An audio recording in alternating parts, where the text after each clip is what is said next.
اعوذ باللہ من الشیطان الرجیم بسم اللہ الرحمن الرحیم اللہم صلی علی محمد وعلی آل محمد کما صلیت علی ابراہیم وعلی آل ابراہیم انک حمید مجید اللہم بارک علی محمد وعلی آل محمد کما بارکت علی ابراہیم وعلی آل ابراہیم انک حمید مجید۔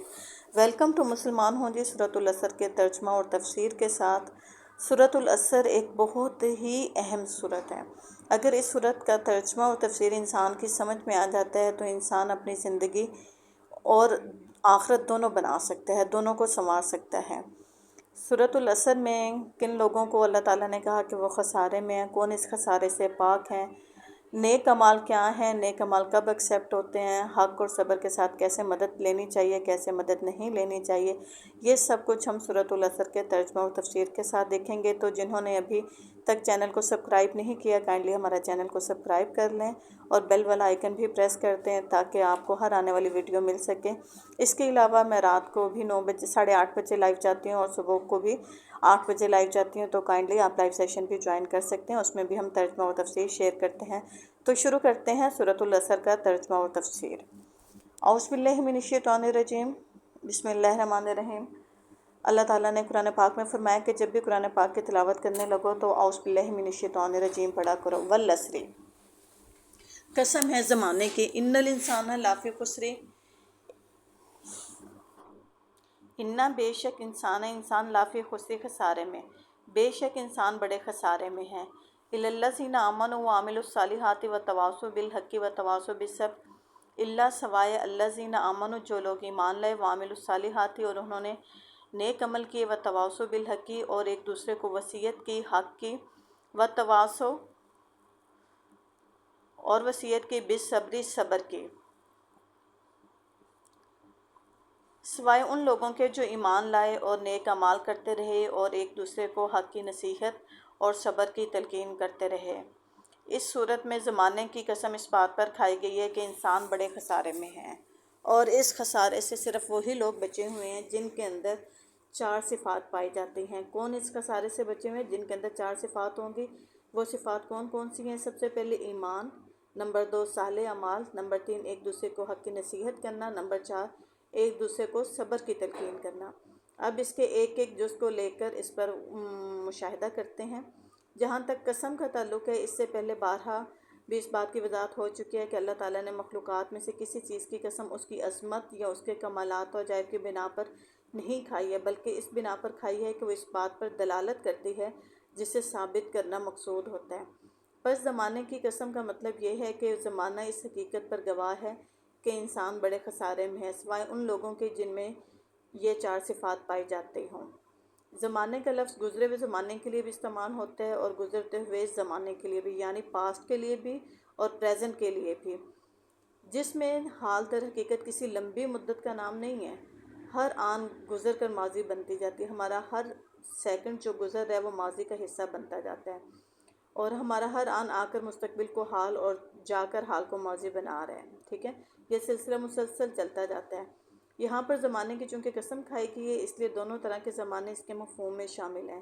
گزرے ہوئے زمانے کی قسم کھانے کا مطلب یہ ہے کہ انسانی تاریخ اس بات پر شہادت دے رہی ہے کہ جو لوگ بھی ان صفات سے خالی تھے وہ بالآخر خسارے میں پڑ کر رہے۔ اور گزرتے ہوئے زمانے کی قسم کھانے کا مطلب سمجھنے کے لیے یہ بات اچھی طرح سمجھ لیجئے کہ جو زمانہ گزر رہا ہے وہ دراصل وہ وقت ہے جو ایک ایک شخص اور ایک ایک قوم کو دنیا میں کام کرنے کے لیے دیا گیا ہے۔ اس کی مثال اس وقت کی سی ہے جو امتحان گاہ میں طالب علم کو پرچے حل کرنے کے لیے دیا جاتا ہے۔ یہ وقت جس تیز رفتاری کے ساتھ گزر رہا ہے، اس کا اندازہ تھوڑی دیر کے لیے اپنی گھڑی میں سیکنڈ کی سوئی کو حرکت کرتے ہوئے دیکھنے سے ہو جائے گا، حالانکہ ایک سیکنڈ بھی وقت کی بہت بڑی مقدار ہے۔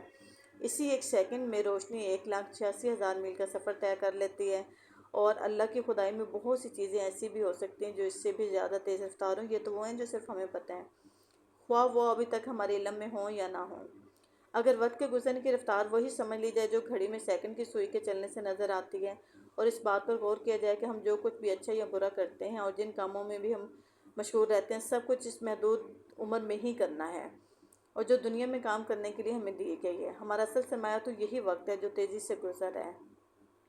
امام راضی نے ایک بزرگ کا قول نقل کیا ہے کہ میں نے ایک شخص کو دیکھا جو یہ کہہ رہا تھا کہ مجھ پر رحم کرو، میرا سرمایہ گھلا جا رہا ہے۔ اس کی یہ بات سن کر میں نے کہا، یہ ہے والعصر، وہ شخص برف کا کام کرتا تھا اور برف بیچتا تھا، اور وہ کہہ رہا تھا کہ رحم کرو اس شخص پر جس کا سرمایہ گھولا جا رہا، اس کا سارا کل سرمایہ برف تھی، اور اگر اس کو نہ خریدا جاتا تو یہی اس کا کیا تھا، خسارہ تھا۔ تو یہاں پر امام راضی نے کہا کہ یہ ہے ولس، کہ انسان کی جو زندگی ہے وہ اسی برف کی مانند پگھلی جا رہی ہے، اور انسان اگر اس کو فضول کاموں میں ضائع کر دے گا تو وہی برف کی طرح پانی بہہ کر گزر جائے گی، اور اگر صحیح کاموں میں صرف کرے گا تو اپنے حصے کا جو نقصان پالے گا۔ نفع میں صرف وہ لوگ ہیں جو 4 صفات سے متصف ہو کر دنیا میں کام کریں۔ یہ ایسی ہی بات ہے جیسے ہم اس طالب علم سے جو امتحان کے مقررہ وقت کو اپنا پرچہ حل کرنے کی بجائے کسی اور کام میں گزار رہا ہو، کمرے کے اندر کتنے پنکھے لگے ہوئے ہیں، ٹھیک ہے، یہ ساری چیزیں دیکھ کر اور پیپر نہ حل کرے تو اس کا پیپر تو واپس لے لینا ہے نا، ٹائم تو ختم ہو جائے گا۔ اب یہاں پر انسان کا جو لفظ استعمال ہوا ہے وہ اگرچہ واہ ہے، لیکن بات کے فکرے میں اس سے ان لوگوں کو مستثنیٰ کیا گیا جو 4 صفات سے متصف ہوں۔ اس لیے لامحالہ یہ ماننا پڑے گا کہ یہاں لفظ انسان اسم جنس کے طور پر استعمال ہوا ہے۔ ہر انسان اس حکم سے نہیں ہے۔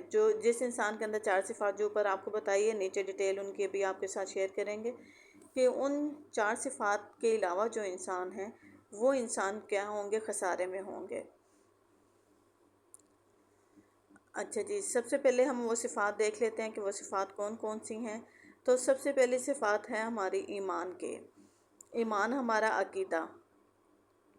میں ایمان سے پہلے تھوڑا سا خسارے کو بھی ایکسپلین کر دوں کہ خسارے کے لفظ قرآن مجید میں کتنے معنوں میں استعمال ہوئے۔ لغت کے اعتبار سے خسارہ نفع کی ضد ہے، اور تجارت میں اس لفظ کا استعمال اس حالت میں بھی ہوتا ہے جب کسی ایک سودے میں گھاٹا آئے، اور اس حالت میں بھی جب سارا کاروبار گھاٹے میں جا رہا ہو، اور اس حالت میں بھی جب اپنا سارا سرمایہ کھو کر آدمی دیوالیہ بن جائے۔ ان تمام لوگ کے لیے ہم کیا لفظ استعمال کرتے ہیں؟ خسارے کا لفظ استعمال کرتے ہیں۔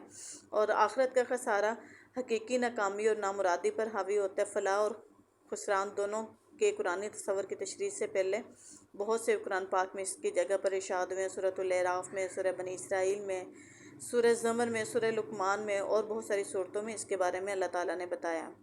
اگرچہ قرآن کے نزدیک حقیقی فلاح آخرت میں انسان کی کامیابی اور حقیقی خسارہ وہاں اس کی ناکامی ہے، لیکن اس دنیا میں بھی جس چیز کا نام لوگوں نے فلاح رکھ چھوڑا وہ دراصل فلاح نہیں ہے۔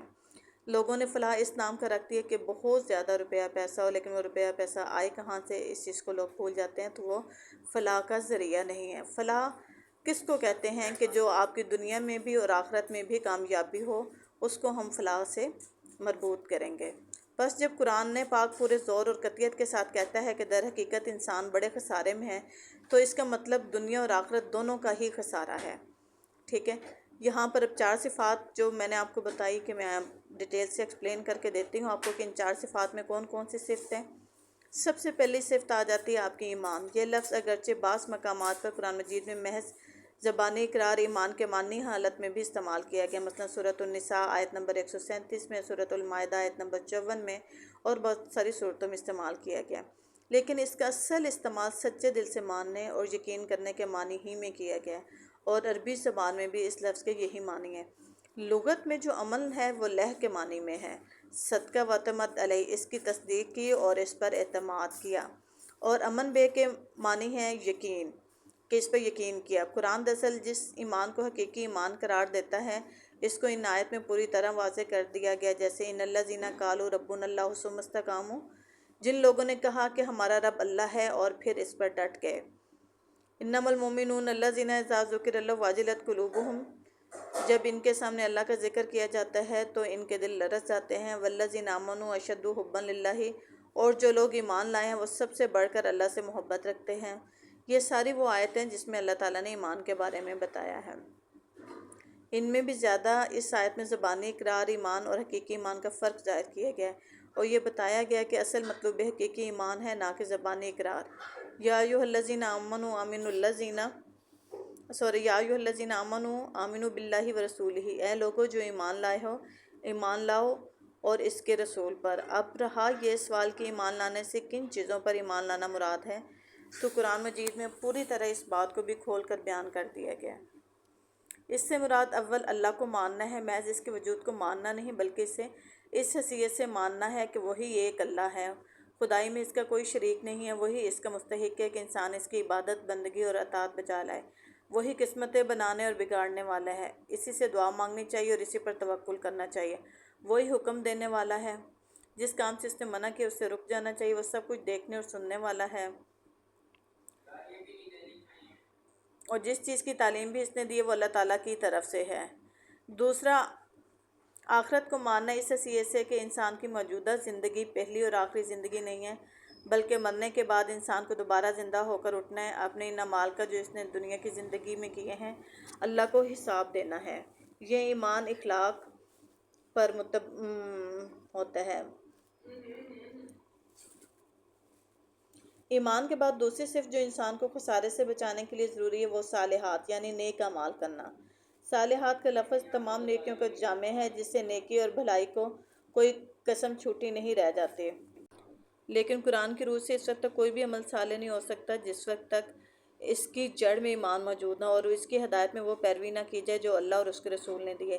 اسی لیے قرآن مجید میں ہر جگہ جہاں پر ایمان کا ذکر ہے اور اچھے اعمال کا ذکر ہے، یہ دونوں ایک دوسرے کے ساتھ لازم اور ملزوم ہیں۔ اسی لیے میں تھوڑی سی یہاں پر ایک اور وضاحت بھی کرتی جاؤں کہ اکثر لوگ مجھ سے یہ سوال کرتے ہیں کہ جو کرسچن یا عیسائی یا یہودی ہیں وہ جو نیک اعمال کر رہے ہیں یا جو کافر ہیں، تو کیا اللہ تعالیٰ ان کو ان کے نیک اعمال کا بدلہ نہیں دے گا؟ وہ کیوں جہنم میں جائیں گے؟